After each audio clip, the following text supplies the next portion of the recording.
4 verse 6 says, my people are destroyed for lack of what? Knowledge. Destroyed because they don't really know anything. Because you're rejecting knowledge, I reject you from being a priest. Let me ask this question. Why would you be rejected from being a priest? It's because a priest is a sacred duty.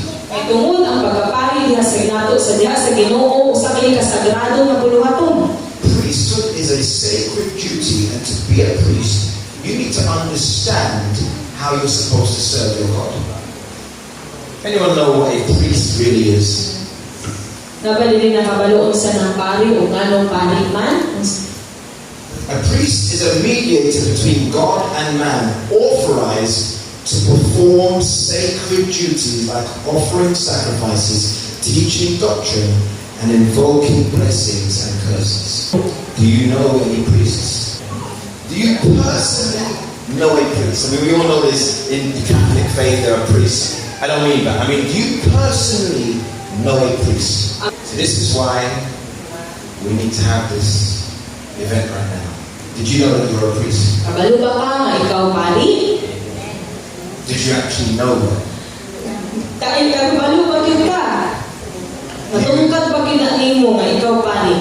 Do you know that you have a sacred duty?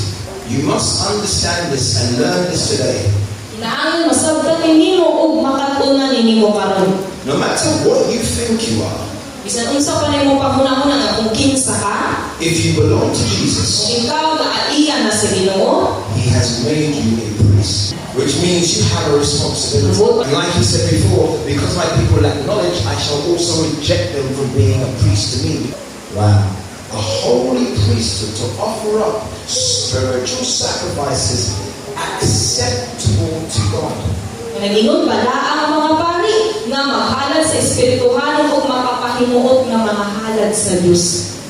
So not only always make sacrifices, but you have to make the right sacrifice. The priesthood of many has been rejected because we don't know how we're supposed to serve our God. This is why many Christians' prayers go unanswered, because you haven't learned the ways of a priest. Supernatural faith, your glory is tangible in this place.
God